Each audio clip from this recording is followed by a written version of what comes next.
Morioh, 1999. A woman's arm is found in her home, the body is missing. Meanwhile, on his way to Morioh in a taxi, Jotaro Kujo asks the driver to take him to Morioh train station. Koichi Hirose recalls the day he met two unique individuals.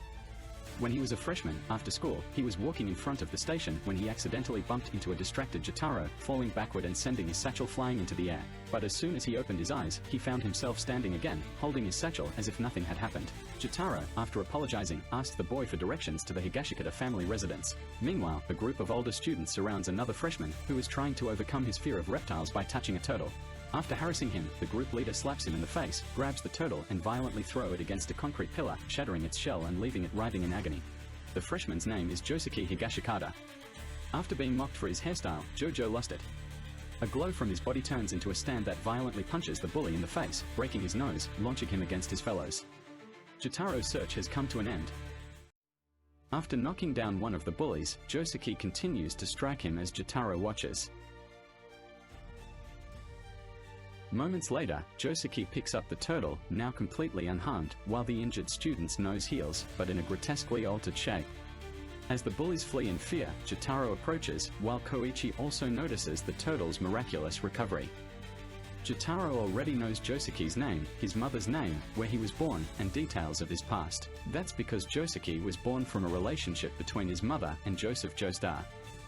Finally, Jotaro introduces himself as his nephew. Joseph only learned about Josuke's existence while arranging his will. Josuke is approached by female classmates who admire him, much to Jotaro's annoyance. He warns Josuke that he can talk about his hairstyle with the girls later. But Josuke misinterprets his words as an insult. Losing his composure, he prepares to attack with his stand, only for Star Platinum to strike first. After striking Josuke with Star Platinum, Jotaro explains that both he and Joseph Joestar are stand users, and only stand users can see each other's stands.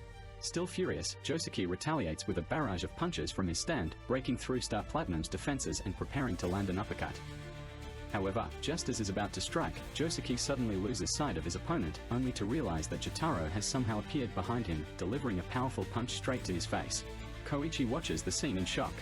Jotaro had to use its stand power to stop time to avoid Josuke's stand strike. After helping Josuke back to his feet, Jotaro reveals the second reason for his visit to Morioh. Using his stand, Joseph captured a photograph of a convicted stand user who escaped from prison and is likely behind the recent murders and disappearances in town. Jotaro warns the boys before they leave for their first-year orientation at school. As they part ways, Jotaro reflects on his fight with Josuke, impressed by the boy's strength, before continuing his search for the fugitive. A couple is walking down the street when a passerby bumps into them. The woman's companion angrily scolds the man before resuming his walk with her.